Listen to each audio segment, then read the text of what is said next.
El hombre de doble ánimo es inconstante en todos sus caminos. Amén. En el día de hoy vamos a considerar el versículo número 8, donde dice, el hombre de doble ánimo es inconstante en todos sus caminos. Ahí nos vamos a detener. 2 semanas atrás, nuestro hermano Lucas tuvo la responsabilidad de exponer los versículos anteriores, versículos 5, 6 y 7, donde se nos habla de algunas virtudes que deben acompañar a los hijos de Dios.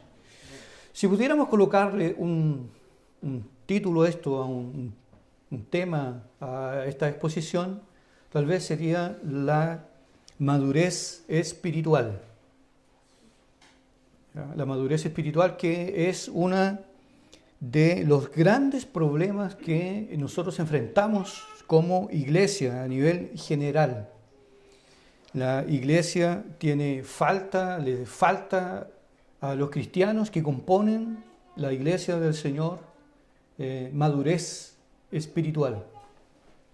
O sea, en otras palabras, diciéndolo de una forma más clara, lo que caracteriza hoy el evangelio de hoy es que la mayoría de los cristianos son niños en la fe, son adolescentes, cuando deberíamos ser hombres maduros. La carta que le escribe el apóstol Pablo a los Efesios, que es lo que nosotros leímos anteriormente, dice para que nosotros lleguemos todos a la estatura de la plenitud de Cristo, a un varón, no a un niño, no a un adolescente, a un varón perfecto, a la medida de la estatura de la plenitud de Cristo. Y dice más el apóstol, para que ya no seamos niños fluctuantes, llevados por doquiera de todo viento de doctrina. Algo muy semejante que lo que está diciendo Santiago en esta carta, que aquel que duda es como la onda del mar que es llevado de un lado a otro. Lo primero que vemos aquí en este texto, la primera parte dice el hombre de doble ánimo, el hombre de doble ánimo. Aquí se nos da una descripción de un tipo de persona que hacía parte de la iglesia. Y no sabemos específicamente si Santiago se dirige a personas cristianas o personas que creían que eran cristianas y que estaban dentro de la iglesia. Debemos recordar que en la iglesia habían problemas.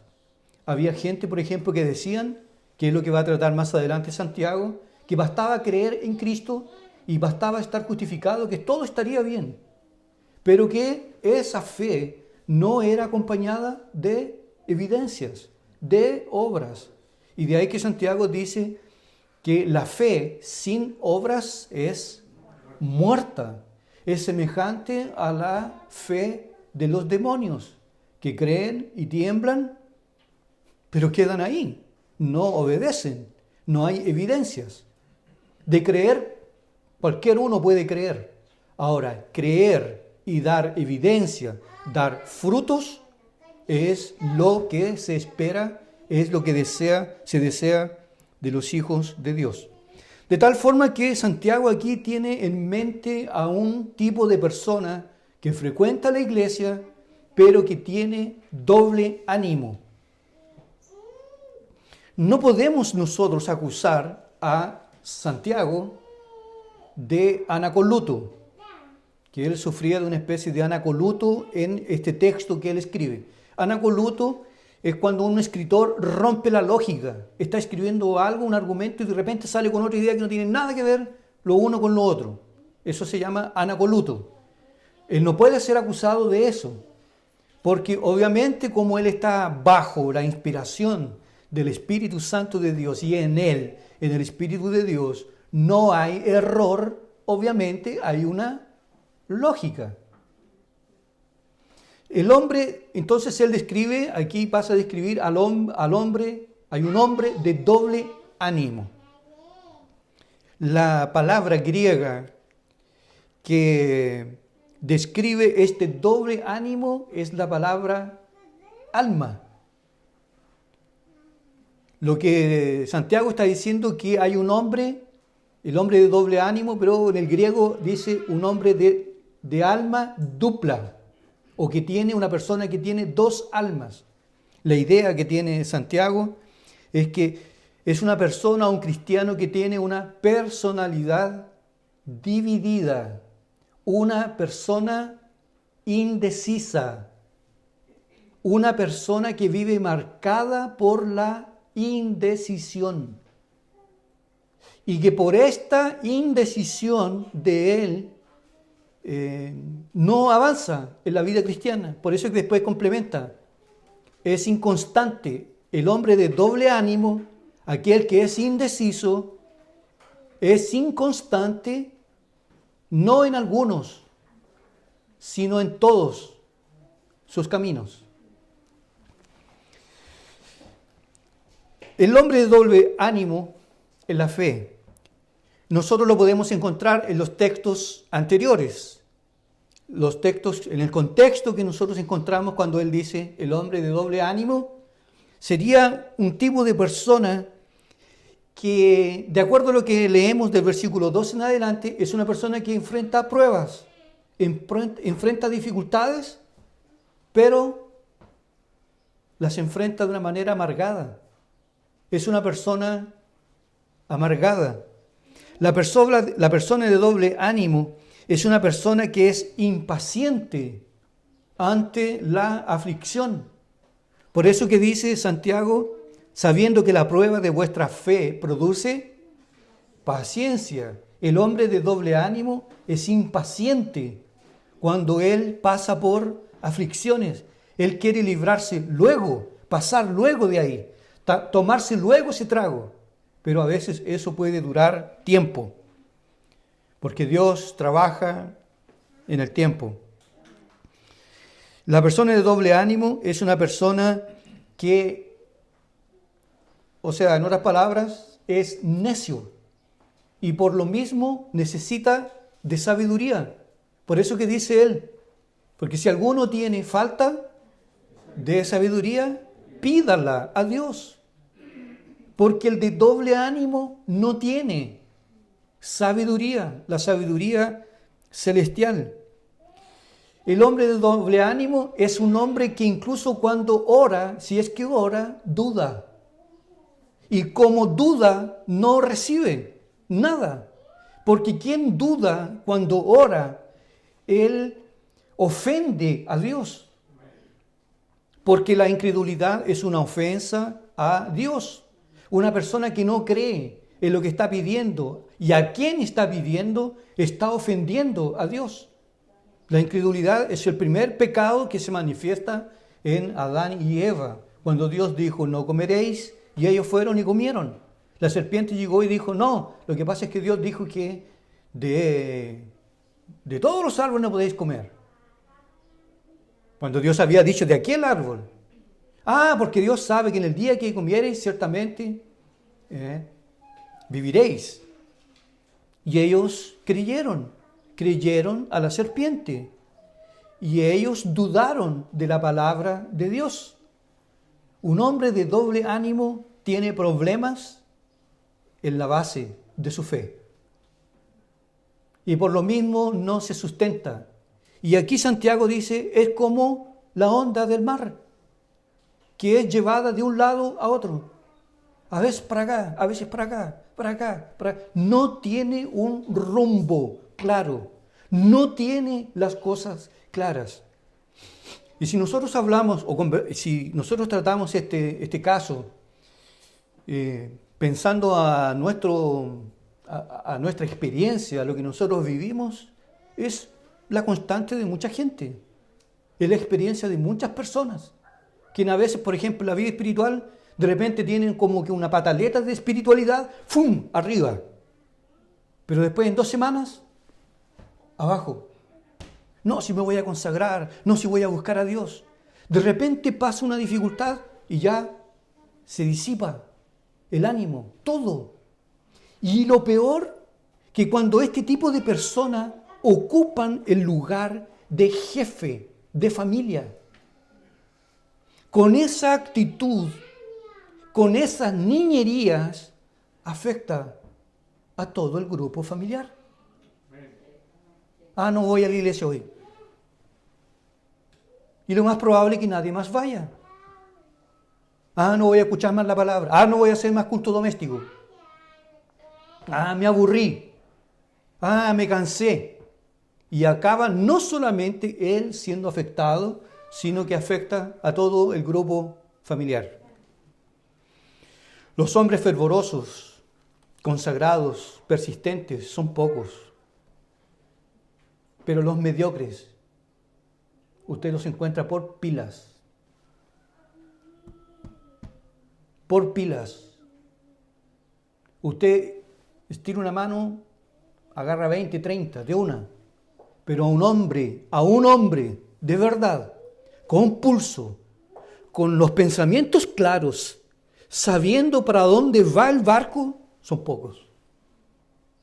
Por eso que el apóstol Pablo dice que nosotros debemos crecer. Y él dice que Dios colocó en su iglesia pastores y maestros para que nosotros podamos crecer.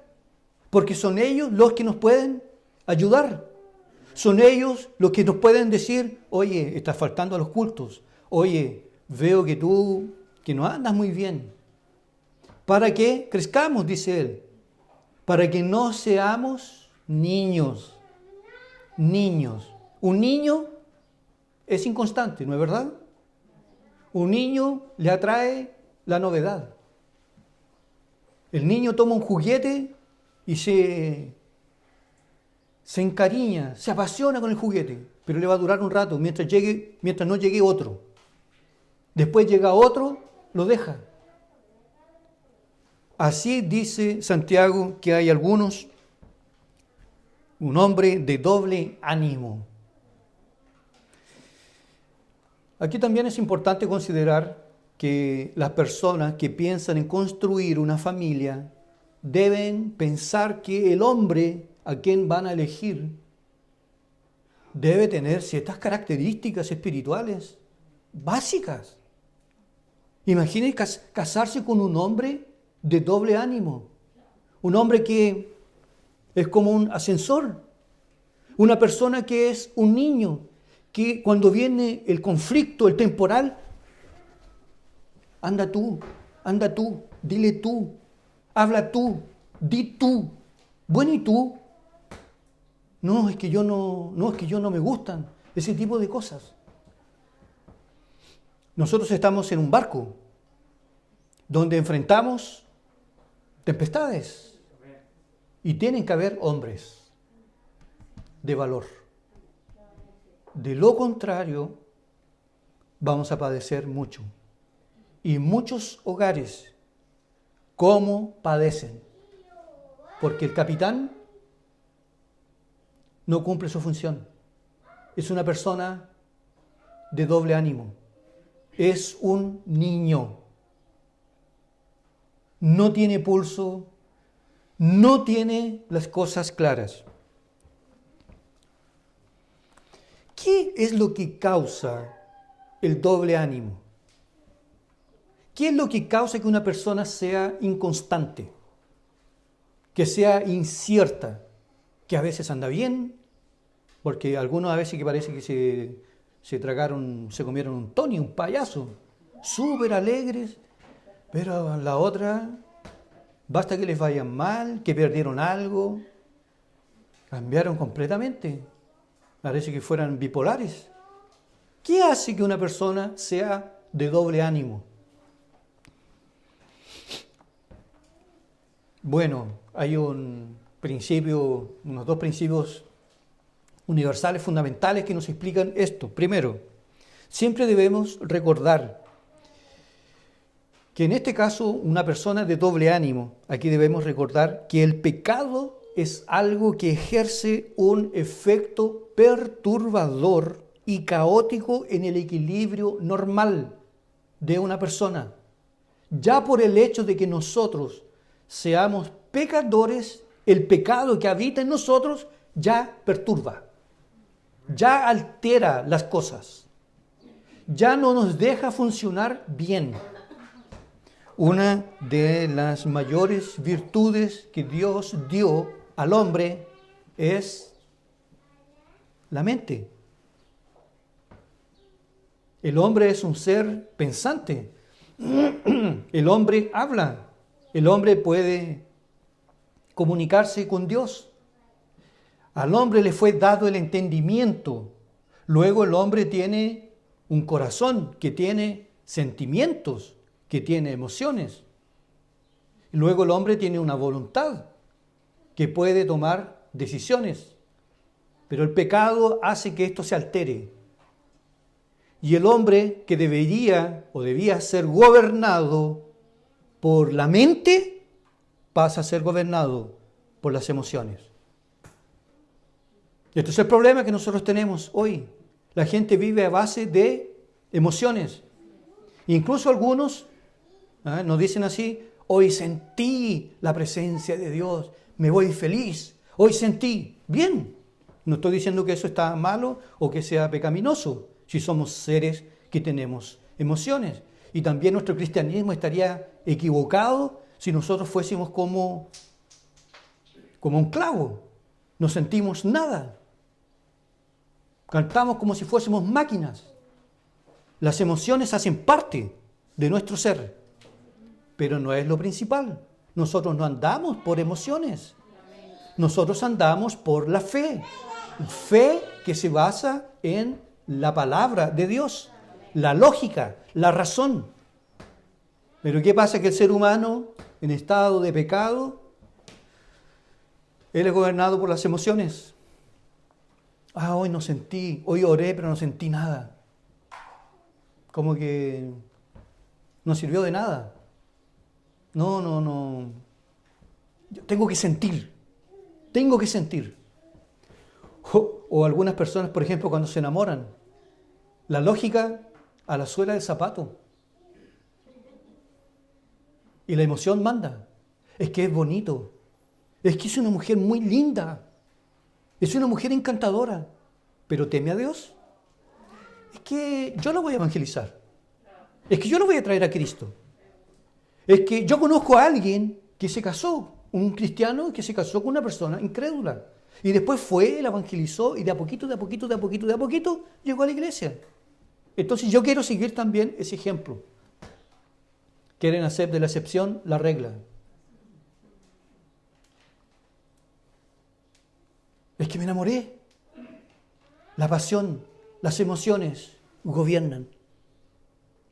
La lógica, la mente es puesta de lado. Y eso obviamente nos va a traer problemas muy serios. Primero, la mente. La Biblia siempre nos llama a usar la mente. Por eso que el Evangelio que apela, que golpea las emociones, que despierta solo las emociones, es un Evangelio que se puede comparar a la espuma, que hace que la persona esté... Pero acabó el culto, acabó la música, acabó el show, la espuma bajó. Nuestro Señor Jesucristo siempre tenía esta preocupación, que las personas, los discípulos, entendieran lo que significaba seguirlo. ¿Vosotros aún estáis sin entendimiento?, preguntaba él. Las emociones son del tren, es el vagón de atrás. Lo principal es la mente, utilizar la cabeza para poder hacer las cosas bien. ¿Qué pasa? Que el hombre, afectado por el pecado, esto se altera. Y a cosas que son superficiales, que no tienen valor alguno, el hombre le da el máximo de los valores. Y a lo esencial, a lo fundamental, el hombre desprecia. Por ejemplo, ¿cuál es lo fundamental en esta vida? ¿Cuál es lo más importante? ¿Casarse? ¿Amar y ser amado? ¿Vivir en placeres y en deleites? Lo más importante en esta vida es conocer a Dios. Es temer a Dios. Es vivir en su voluntad. Eso es lo fundamental. Pero el mundo, como es gobernado por las emociones, desechan esto completamente y viven como si toda esta vida fuese solo fiesta, fiesta, fiesta, drogas, sexo, trabajo, dinero, viajar. Eso es el todo del hombre. Pero el hombre no piensa que el día de mañana va a morir. Mire, yo tengo una noticia triste para mí y para ustedes. Nosotros un día vamos a morir y vamos a seguir el mismo camino de los que ya se fueron. Y vamos a tener que dejar todo atrás. Nuestro nombre un día se va a borrar de este mundo. Nosotros un día tendremos que habitar el cementerio. Y todo, amigos, conocimiento y todo ese tipo de cosas, todo se va a acabar. Todo se va a terminar un día. Y vamos a tener que enfrentar a Dios. Nos guste o no, creamos o no, neguemos su existencia o no, sí o sí, vamos a tener que encontrarnos con Dios. Y vamos a tener que enfrentar un juicio de una persona que lo sabe todo, que nos puede condenar y mandar al infierno. Pero es sensato colocar nuestra vida en peligro por amores y placeres. Bien dijo nuestro Señor, bien dijo el Salvador, que los hombres dicen, comamos y bebamos, que mañana moriremos. Lo que importa es hoy, mañana, pero la Biblia siempre dice, piense, prepárese para el día de la muerte. Prepárese para el día de la muerte. Las personas que más mueren hoy son jóvenes. No son ancianos. La muerte está ahí. Y la Biblia siempre dice, prepárese para la eternidad.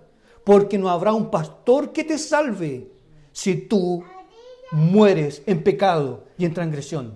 Ni tu padre ni tu madre podrán hacer algo por tu alma. Por eso que la Biblia dice, piense, medite, considere, pondere. Hoy es el día de la salvación. No menosprecie las cosas de Dios. No abandone las cosas de Dios. Porque mañana viene el juicio. Pero el hombre, como es gobernado por las emociones, yo quiero vivir borracho. Yo quiero vivir en placeres. Yo quiero vivir en fiestas. ¿Y qué produce el mundo? ¿Qué produce el mundo? A ver, amistades, placeres pasajeros. Y el mundo está cada vez peor. Peor. Yo cada vez que observo la sociedad, veo el comportamiento de la gente, la forma como la gente se comporta, cómo hablan de Dios, cada vez me dan más ganas de salir de este mundo. Este mundo está cada vez peor. A todo lo malo se le llama bueno. Y a todo lo bueno se le llama malo. Porque el hombre no piensa. No tiene la cabeza en su lugar. Y aquí la Biblia le llama a ese tipo de personas de doble ánimo. Personas como que si tuviesen dos almas. Personas inconstantes. En el mundo, pero lo más trágico es en la iglesia también. Jesús en un momento dijo a los que le seguían, este pueblo de labios me honra, pero su corazón está lejos. Sé honesto contigo mismo, no te engañes. A ti te gusta más la política que la oración. A ti te gusta más la diversión el fútbol. Tú vibras más con eso. ¿O ustedes no han visto gente que cuando va a los estadios se transforma? Pero en un culto hasta se pueden quedar dormidos. Fácilmente se pueden quedar dormidos. Pero en el estadio ¡fa! Se escuchan los gritos. Este pueblo de labios me honra. El hombre de doble ánimo sirve a Dios y a sus intereses personales. Y es por eso que vive en conflicto. Es por eso que no crece, no se desarrolla. Son como Herodes, que cuando bajaba a la cárcel se agarraba de los barrotes y escuchaba a Juan el Bautista, que le decía, esa mujer no te pertenece. Y él se estremecía, porque sabía que Juan era justo. Pero cuando subía al palacio se olvidaba de Juan y se quedaba con su amante. Y cuando iba a Juan se olvidaba del amante. Y así pasó la vida entera. Entre dos señores. Y Jesús dijo, nadie puede servir a dos señores. Nadie puede estar dividido. O Dios o nada. O Dios o el diablo. O el cielo o el infierno. No hay limbo. No hay, o eres o no eres. O estás en la luz o estás en tinieblas. El hombre de doble ánimo se engaña a sí mismo porque está con Dios, tomado de la mano, le canta, le sirve, pero al mismo tiempo está agarrado del mundo. El pecado ciega al hombre, el pecado ciega al ser humano sobre las cosas más vitales. Lo más importante es que nosotros conozcamos a Dios. Y nosotros seríamos muy felices, aunque estemos pasando, porque nosotros tenemos problemas. ¿No es verdad? No hay una persona que golpea nuestros tobillos, que nos causa problemas. No hay un familiar que habla puras cabezas de pescado de nosotros. ¿No hay? Hay, siempre hay. Sí, estamos llenos de dificultades. Pero nosotros tenemos nuestra mirada puesta en el galardón de nuestro Señor. Pero el pecado hace que el hombre le dé valor, importancia a todo aquello que es superficial. A veces observo, hermanos, creo que ustedes también, esta gente que asalta, estos llamados portonazos, piensa que es lo máximo. Y estos glorifican al pecado. No saben que en el día de mañana van a caer. Van a caer. Nadie está libre de la mano de Dios. Pero el hombre se olvida. Porque él, la lógica, la razón, la tiene en la suela del zapato. ¡Qué locura! ¡Qué cosa más trágica! En la Biblia nosotros tenemos algunos casos de personas que fueron de doble ánimo. Esaú menospreció la primogenitura. Tenía una gran bendición con él. Llegó y la menospreció. ¿De qué me sirve si mañana, dijo él? ¿Para qué me sirve pues la primogenitura si mañana voy a morir? Y fue y la vendió por un plato de lentejas. Los hijos de Israel en el monte Carmelo, allí cuando apareció el profeta Elías. Y él armó el altar y el profeta Elías les dijo a ellos, ¿hasta cuándo claudicaréis entre dos pensamientos? Si Jehová es Dios, servidle. Y si Baal es Dios, entonces síganlo. Pero ustedes tienen que definirse, les dijo Elías, una generación con un corazón de doble ánimo. Qué terrible, qué trágico. Nadie puede servir a dos señores. Judas, el hermano de nuestro Señor, le llama en su carta nubes sin agua, llevados para acá, de acá para allá, por vientos, por vientos de doctrinas. Les llama Judas fieras ondas del mar que espuman su propia vergüenza. Andan de un lado para otro. Están en todas partes. Ah, ¿hay culpa allí? Voy. Ah, viene Gigi Ávila, cuando estaba vivo, voy. Ah, viene Jimmy Swagger, allá voy. Ah, viene Billy Graham, allá voy. Está en todas partes y nadie te conoce.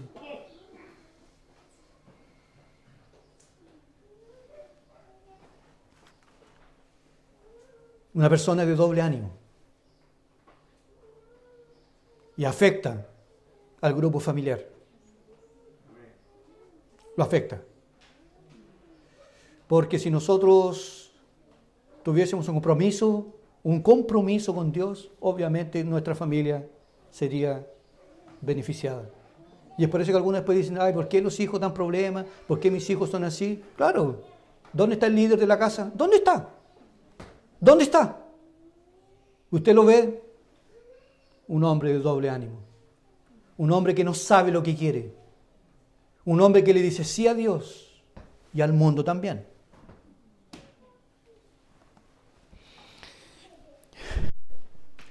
No solamente son personas de doble ánimo, hay consecuencias, ¿no? Toda decisión tiene una consecuencia. Como son hombres de doble ánimo, dice Santiago, son inconstantes en todos los caminos. Ya no solo en el Evangelio, sino en todo. De todo se hartan.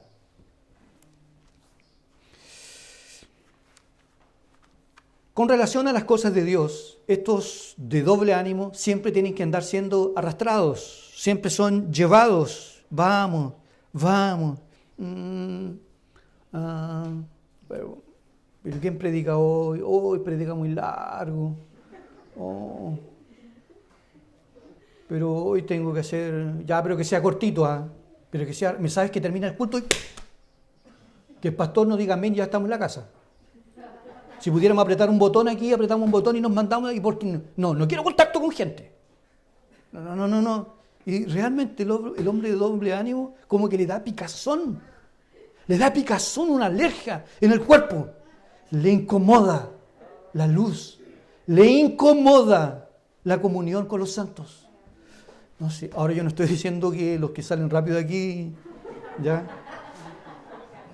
Casi. Les incomoda todo esto. Si uno los ve, de repente uno dice, son creyentes. Este hombre es creyente. De repente lo miro, no. A este le falta nacer de nuevo. Y no hay definición. ¿Se recuerdan cuando Jesús sanó a un ciego? Y le puso lodo y le dijo, anda a lavarte. Y después le dijo, ¿ves? Y él dijo, veo. ¿Ya qué ves? Veo a los hombres como árboles. ¡Buf! ¿Ves clarito? ¿Está ciego? No está ciego. ¿Ve? Tampoco. Ni lo uno, ni lo otro. Ni fu, ni fa. No se sabe si realmente es cristiano o no. Porque es inconstante en todos sus caminos. Voy a ir al estudio. Que yo quiero 2, 3 semanas. Después, me aburrí. Hay que darle comida. Hay que meterle algo. Hay que tener un chiche para poder atraerlo.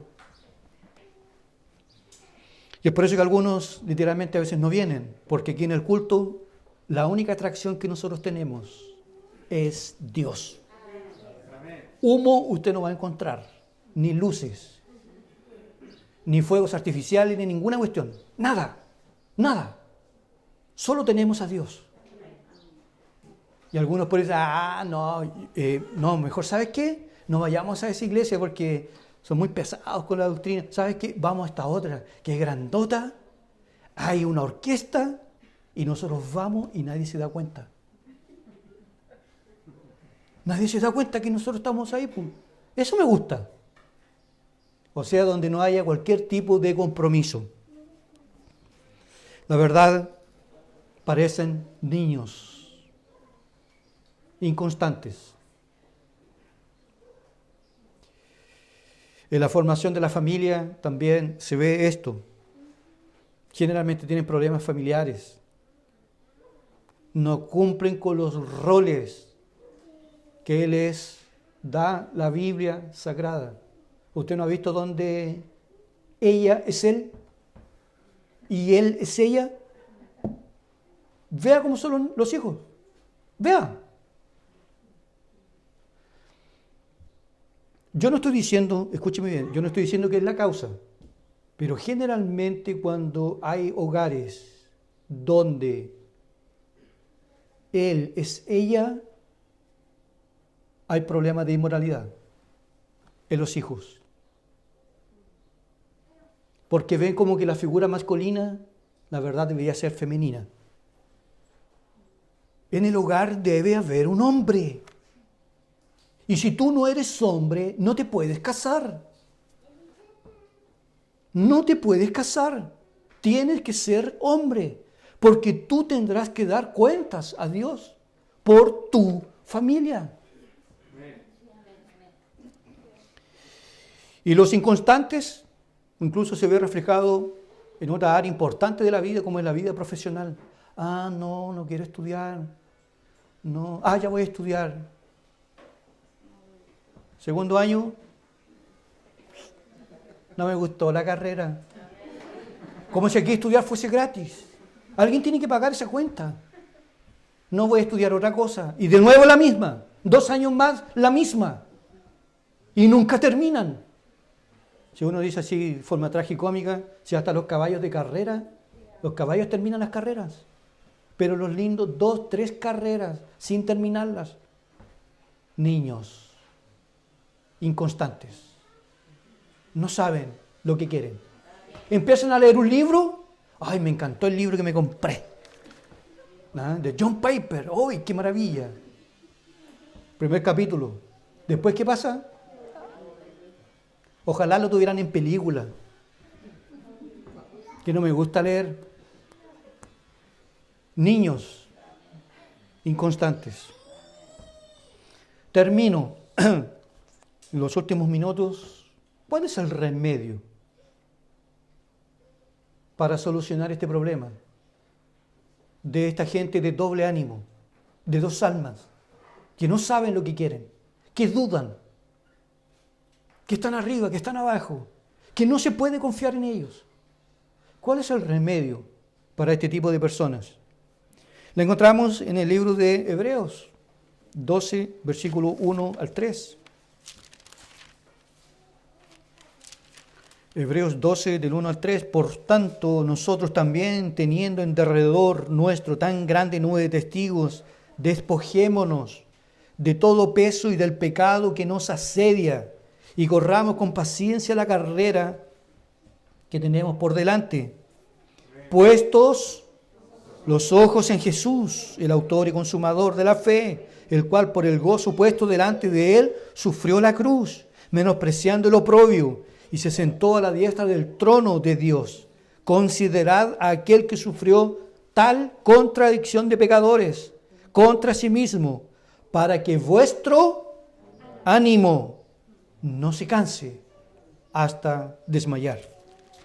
La solución para un hombre de doble ánimo es primero abandonar el pecado, arrepentirse de todo lo malo que hemos hecho, de todas nuestras iniquidades, de todo aquello que el Espíritu de Dios nos convenza de pecado, dejarlo, abandonarlo, porque nadie puede servir a 2 señores. Tú no puedes servirle a Cristo y levantar las manos aquí si toda la semana estás con la cabeza metida en la pornografía. No podrás jamás salir a flote, jamás. Por eso dice, despojémonos de todo peso y del pecado que nos asedia y corramos con paciencia la carrera que está delante de nosotros. Eso es lo primero. Una persona de doble ánimo tiene que arrepentirse de sus pecados. ¿Cuál es el remedio? Arrepentimiento. Arrepentimiento. Reconocer que hemos fallado, reconocer que no hemos andado bien, reconocer que somos tibios, reconocer que no hemos servido a Dios como Él se merece. que nuestro corazón no vibra por Él, que amamos más otras cosas que a Dios. Y eso es fatal. Eso es fatal. Y de eso debemos arrepentirnos. Yo he fallado, yo he fracasado, yo tenía que haber sido un hombre, yo tenía que haber sido un predicador, yo tenía que haber sido un hombre fiel, yo tenía que haber abierto más iglesias, yo tenía que haber apoyado más las misiones, pero siempre echándole la culpa a alguien. Arrepiéntete, arrepiéntete, la culpa es tuya, la culpa es tuya. Si mi padre y mi madre no me dieron el cariño, no me educaron, no me mostraron el camino del bien, allá ellos. Yo soy responsable, voy a dar cuenta de mis actos y no tengo que estarle echando la culpa a terceros. Eso es lo que debemos hacer, arrepentirnos de nuestros pecados. Tú podrías haber hecho más si hoy tú tuvieras que partir de este mundo, tuvieras que dejar todo, todo. ¿Tú estarías satisfecho con tu servicio a Cristo? ¿He peleado la buena batalla? ¿Lo podrías decir? Yo he peleado, yo he corrido la carrera y ahora me espera la corona de justicia. ¿Tú podrías decirlo? Si no puedes decirlo, arrepiéntete. Has sido un hombre de doble ánimo. Por eso dice el escritor de la carta a los Hebreos, despojémonos de todo el peso y del pecado que nos asedia, porque este es nuestro problema, el pecado. Segundo, después de arrepentirnos, debemos poner los ojos en Cristo, autor y consumador de nuestra fe. Solo Cristo, nada más que Cristo. Él satisface. Él llena el alma. Solo Él puede hacerlo. No será el matrimonio. No es que yo soy así porque me falta casarme. Me falta encontrar el amor de mi vida. Eso no es verdad. Es que yo soy pobre. Y a veces yo lucho porque todos tienen y yo no tengo. Y a veces me dan cosas. Si la solución fuese el dinero, Elvis Presley no habría fallecido como falleció. ¿Cuántos salieron de este mundo podridos en dinero, pero no tenían al Maestro? No tenían a Cristo. Voltaire, el filósofo francés, dijo: yo daría la mitad de mis bienes por 6 meses más de vida. Por 6 meses más de vida, lo daría la mitad de todos mis bienes. El dinero no llena, ni la fama, ni las amistades. Las drogas, ni el alcohol hacen subir, pero después parece que le ponen plomo. Bajan.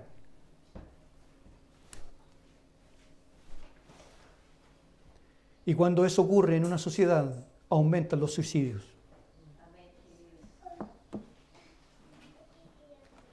Cristo llena. Cristo satisface. Cristo es todo. Y si a ti no te llena Cristo, yo no tengo nada más para darte. Él es todo. Él es aquel que llena usando las palabras del Antiguo Testamento, Cristo es aquel que llena las cefelas de nuestra alma, los campos, los valles. Solo Cristo. Él es el rocío de la mañana que moja la tierra. Él es el glorioso Salvador. Y dice el escritor a los Hebreos, puestos en Cristo. No en el pastor, No en la iglesia, no en los hermanos, en Cristo. Si los tienes en Cristo, todo estará bien. Los hombres decepcionan, los hombres mueren, los hombres se van, la familia se deshace, se muere el papá, se muere la mamá, se muere el abuelo, se mueren todos, pero Cristo permanece. Y Él es fiel. Pon tus ojos en Cristo, la roca de los siglos. No en agua, en Cristo Jesús. No estés en esta iglesia por amigos. No estés aquí por un compadreo reformado. Que tarde o temprano tú vas a salir. Que tu mirada esté puesta en Cristo. Solo en Él. Si yo pusiera la mirada en ustedes y ustedes en mí, bueno, teníamos que decir chao, porque usted tiene terribles fallas. Y yo le diría, ¿y cómo andamos por casa? Somos un condominio de pecadores que tenemos que soportarnos, pero nos soportamos porque nuestra mirada está en Cristo, no en la gente, no en las personas. Y dice el escritor a los hebreos, considerad aquel que sufrió tal contradicción de pecadores contra sí mismo, para que vuestro ánimo no se canse hasta desmayar. A veces como que, pero Cristo viene y nos sustenta, nos fortalece. ¿O tú quieres irte al mundo? Ándate al mundo a ver si encuentras algo bueno allá. Usted y aquel que es cristiano pasa un día sin orar y el alma se empieza a secar y a quebrajar, ¿o no?